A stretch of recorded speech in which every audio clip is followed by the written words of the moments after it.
Hey everybody, this is Russ from Metro Game Core. I've got an interesting video for you today. We're going to take a look at a prototype of a phone controller that I think shows a lot of promise. Now generally when I make a review, I'm looking at a finished product or something very close to it. This is kind of the opposite of that idea. So this controller is very much so a work in progress. In fact, the company just sent it over just to get a little bit of feedback, but after talking for a little bit, we decided to also just really show it off in a video as well. And the concept itself is super simple, and it's amazing that the bigger companies aren't doing this. So the idea is that you'll take your phone, then you'll take a MagSafe friendly controller like this, connect the two, and now you have a slide out controller for your phone. Now obviously this will make your phone a lot thicker, so it's probably not a perfect solution if you wanted to keep it on all the time. But I think even at this prototype phase, this little controller is still thin and light enough to be able to take around with you. So in this video I want to talk about this entire idea and why I think it might be one of the more exciting ways to play games on your phone going forward. And so without any further delay, let's go ahead and dive in.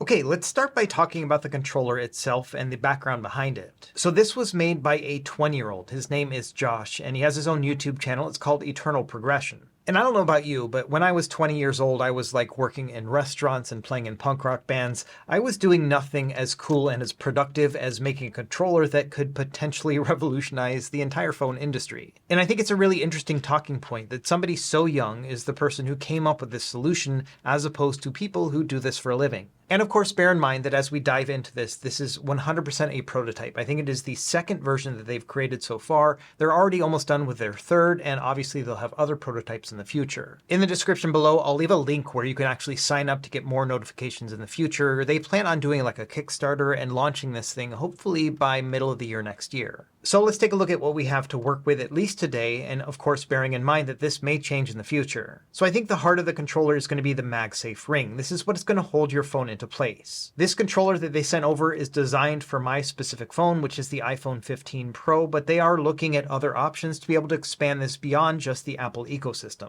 So really all you're going to need is a MagSafe type phone or case. Now my phone is already MagSafe, but I also have this little ring attachment on my case, which makes it a little bit stronger as well. And in addition to the case I already had, Josh also sent over this additional case, and I think this one is actually a better fit. This case has little rubber bumpers on each end, and so when you connect it to the controller, it's actually gotten a little bit of an extra lip, and so sliding it back and forth is a lot easier with this case compared to mine. As it stands, once you've connected your phone, you can now slide it up. Bear in mind this is 3D printed, so it's a little bit janky, but you can slide it up here and then get to the controls. And Josh did say that all of these controls will likely change in the final product. After all, they're really kind of thinking through the best way to do it. As it stands right now, they are actually using a third-party controller's parts inside of here, and you can see they also have PS Vita thumbsticks. So I don't want to spend a ton of time reviewing the controls themselves, just because I do think they are going to change, but this was also one of the things that he wanted my main feedback about, was the way that the controls feel and any recommendations that I had.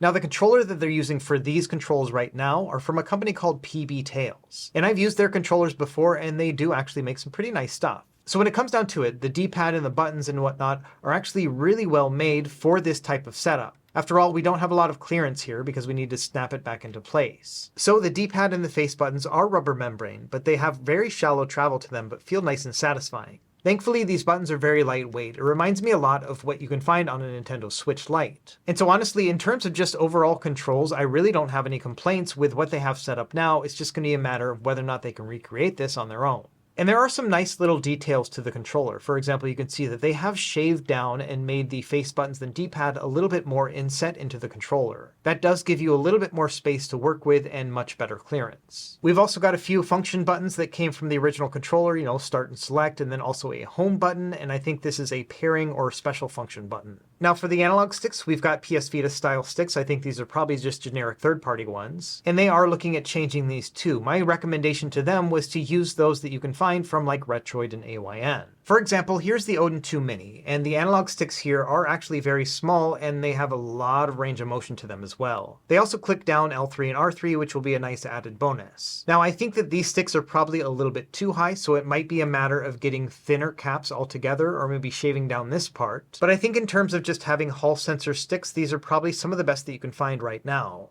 So with any luck, these sticks will change to those other ones and they'll find a wholesaler who can sell them for cheap. As it stands right now, they've made some pretty unique innovations. For example, these two buttons right here are the L3 and R3 buttons. And essentially you just press down right here and it's going to click that. And so it's not perfect. Obviously, you'd want to be able to push down on the stick as you're using it, but it is pretty easy to be able to just go over here, press R3 when you need it. And of course, we'll talk more about these controls and how they feel when we actually start playing some games. Now on the left side, we have our Bluetooth pairing button. Once you have that set up, you can basically press any button and it'll actually connect. You can see there's a little light coming out of the back, and that means it's paired to my phone right now. From there, all I have to do is just press the pairing button again and it'll unpair, and so that's how you save your battery. So here it's pretty simple. We've got a charging port for the controller itself. Because it is Bluetooth, it is going to need to charge on its own. And from there, we just have our shoulder and trigger buttons. Now, bear in mind, these are like 3D printed, and so it's not going to be like the most perfect example in the world, but they still work pretty well. They are pretty clicky, but they're easy to press down on. And this is another thing they're looking at improving with the final product as well. And honestly, that's really about it when it comes to this controller. There's not a lot of bells and whistles here other than one additional feature. Now, after talking to Josh, this may not make it into the final product, but the idea here is that you can actually slide this up and then actually pull it apart into two pieces. And so essentially you'd be able to take your phone, connect it to this, and then there's a little kickstand here on the back. And so you can have gaming like this instead. So if you are in a situation where you could use a kickstand like this to be able to play your favorite games, this might work out as well. And then of course, if you wanted to get back into handheld mode, you would just line everything up and then slide it back into place. Okay, so now let's talk about using this with your phone as a gaming device. Like I mentioned in the intro, I don't think this is something you'll probably have paired together all the time. After all, at that point, it does get pretty thick, even thicker than like dual screen phones. And so this might be a little bit much to throw in your pocket. However, I think that just having two of these is not that big of a deal. You can obviously slide this into one pocket, and then you have this one which you can put in a separate one. For example, you could slide this into your back pocket, or maybe throw it in the same pocket as your keys. It doesn't really matter if this gets banged up. And so the idea would be that anytime you're ready to play a game, you could just connect the two together, slide it up, and now you've got a controller with your phone. Now, like I mentioned already, I've already paired mine. Bluetooth-wise, it was very simple to set up, and I've been using this for about 2 weeks at this point. So the idea here is that I can just like go into RetroArch, for example, and then immediately start playing my games. And so controls-wise, it feels very good. Like the buttons themselves are somewhat shallow, but they're still really satisfying to press down on, and so I feel like I have a full range of controls. To be honest, these controls feel better than most other phone controllers, which is kind of funny. Now, the way that I've been holding this is that I rest my index fingers up top, not necessarily because I need to press the shoulder buttons, but in order to basically support my phone at the same time. When you're talking about the combination of these two, the phone is going to be a lot heavier than the controller, and so it is going to have a tendency to want to lean back. And I think that having your fingers back here really helps to kind of balance everything out. From there, I let some of the weight balance on my palms, and so my balance is between these two functions. And that then gives me the ability to use any of these other controls with no problem. And so in general, even though it is a little bit top heavy, I found that just holding it like this and letting it fall back against my palms as I'm holding it seems to be a really good balance. And so I find this to be really nice. And I also think that this is a lot more comfortable than trying to use something that has like a controller and then one of those arms and then your phone on top of it.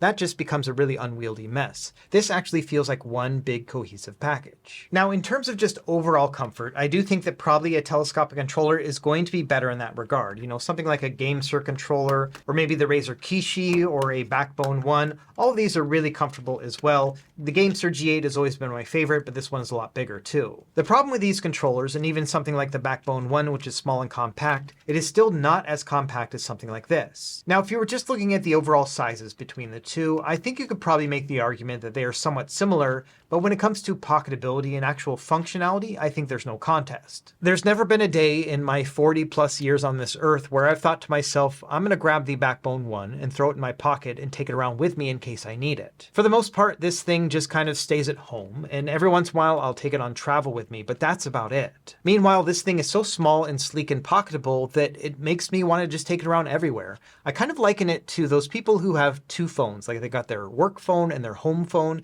and some people are just used to carrying two of these things around, and I think this is a very similar thing. Just bear in mind also this is about half the weight of a phone, and so even though it is somewhat bulky and thick, it really is inconsequential when you throw it in your pocket. And so that's probably the big thing that this has going over all the other telescopic options, is that this is something that I would actually take with me in my pocket. Now, if I'm at home and I decide I am going to play on my phone for a little bit, then I obviously would pick something like the GameSir G8 just because it is so comfortable. But again, I don't think that's the use case of the MCon controller in the first place. Now, one interesting thing about this controller is that emulation was not the primary goal when Josh first designed it. He was basically just looking for an easier way to play Minecraft on his phone without having to use the on-screen controls. And it turns out that this is actually pretty well suited for more modern games, not just the retro stuff. Now, we're going to use Call of Duty Warzone as our example, not because I think this is the best mobile game in the world, although it is pretty great, but I really just want to focus on the whole mobile gaming aspect, since this is really what Josh was looking for when he made this in the first place. Now, I think that a first-person shooter game like this will probably be the hardest example to show, and that's because a game like this is going to make use of all the different controls, including your L3 and R3, but then of course your shoulders and triggers as well. And so using all of these controls plus the analog sticks at the same time is really going to put a controller through its paces. Now, when it comes to these shoulders and triggers, it's actually pretty easy to use because you can rest your fingers on top and have access to both. And so generally what I'll do is I'll use my fingertip for the trigger and then obviously just the meat of my finger for the shoulder. Okay, so here we are with Call of Duty Warzone, and yeah, it's definitely working. Like, it's a little bit of work to be able to use the thumbsticks as well as the triggers at the same time, but I do prefer this over touchscreen controls, and I think that says a lot. And to be honest, these PS Vita thumbsticks are not the best in the world. Like, you don't have a ton of range of motion, but it's still definitely getting the job done. Now, another use case that I think is really compelling is the idea of using it for game streaming. So, with your Xbox or PlayStation, using it with a remote play, or you could also pair it with your PC via Steam Link or Moonlight, and so you could play PC games on here too. And then, of course, if you have any cloud-based service like Xbox Cloud or even NVIDIA GeForce Now, those will all work here as well. And so again, even though it's definitely not going to help you win any contests like in an online match or whatever, it's still pretty easy to use, all things considered. And of course, it's miles better than trying to use on-screen controls. And so I'm personally kind of thinking of this as a stopgap solution, in that yes, it's probably going to be better to use a real controller at any given time, but it's still way better than trying to use touchscreen controls, and so I don't really mind it one way or another. So it definitely falls into like this middle ground category where it's better than touchscreen controls, but I would rather use a controller either way. But again, that's kind of the point of this controller, and the fact that this thing is so small and sleek with your phone that it's okay to have a couple concessions here or there. And I guess the best way that I could put it is that I'd rather play like D-pad centric games than trying to use, the whole shebang, like the analog sticks and the triggers and everything else. That gets a little bit cumbersome. And so in my own testing, yes, I've mostly been using it for more retro-styled games, those that use the D-pad and face buttons more. And of course, bear in mind that there are a ton of D-pad-friendly games available within each game store, and so you're not limited to just emulation, but of course a bunch of other games too. And like I said, this is miles better than trying to use touchscreen controls, and so I'm having a great time right now. So personally, over the past couple weeks, I've been using this majority of the time to play like my Apple Arcade games, things like Sonic Mania or Dead Cells. And surprisingly, I've also been using it for a bit of remote play as well, including for PlayStation 5. Now, one thing I also wanted to show off, because I think it is just so cool, this is the inside of the controller. You can see all the little wiring and soldering that he did to be able to push all of these controls to each edge. And so there's a lot of really unique design nuance put into this controller. In fact, Josh himself made a video about this. I'll leave it linked down below, and it goes into more detail. But I just love the fact that this controller, despite being homemade and kind of pieced together with other parts, is obviously the product of a lot of attention to detail, and I love seeing something like this. Now, I could probably take this apart even more, take the PCB off, but I'm a little bit worried about breaking it. You can see all these little wires here at the bottom. And so just to be able to make sure this thing is going to continue to work, I am going to leave it as is. But I did at least want to show you the inside of the case because I do think it is pretty cool. Okay, so putting this all together, what are my key takeaways of the MCON controller now that I've spent a couple weeks with it? And I think when it comes down to it, there are two things that really impress me about it. The first is that this is a controller that we all knew that we needed, but nobody has really stepped up to make. I think there's kind of two routes that could happen here. The first would be a phone manufacturer just makes inbuilt controls with their phone. We've seen a couple half-hearted attempts at it, like the Sony PlayStation phone, but it's been so long since we've seen innovation in that space. And so from there, it just leads to the next solution, which would be someone else doing it for themselves. Now, you would think that a larger controller company would make it, somebody who has all the resources and the buttons and the experience, but no, it took a 20-year-old to put this together. And that leads into the other thing that I'm really impressed about this controller is the fact that somebody so young came up with the solution. And I really love the fact that it was Minecraft that put this all altogether. Somebody just wanted a better way of playing Minecraft and they thought, you know what, I'll just do it myself. And I do think that when it comes to things like emulation and playing classic games, this is also a really excellent fit. After all, we've had emulators now working on iPhones for quite some time, but to be honest, I don't use it that much just because there's never really a good moment to use a telescopic controller. But over the past 2 weeks of having this controller to test with, I've definitely been playing them more. It's absolutely not a perfect solution. After all, you're still going to have to carry them around separately, or you'll have to put them together and it does get pretty large. But it is far and away better than using a touchscreen controller or trying to take around a telescopic controller on your own. So I think when it comes down to it, the MCON controller shows a lot of promise. Like, I'm excited for when this actually releases and we have that final build. And judging from just the love and attention to detail that this initial prototype build has, then I have a lot of confidence that the final product is also going to be really nicely made. It's one of those things that after holding many different types of controllers and devices over time, you can feel the difference between something that was made with a bunch of love and something that's just kind of a cash grab. And so even though this is a work in progress, I'm very excited to see the final product as well, because I think it's going to be great. Anyway, let me know what you think in the comments down below. It is crazy that somebody made this just on their own and how much better it is than the other solutions out there. And if you want to follow up on the progress of this controller, I'll leave a link down below where you can sign up and get an email about it. As always, thank you for watching. Be sure to like and subscribe if you found this helpful, and we will see you next time. Happy gaming.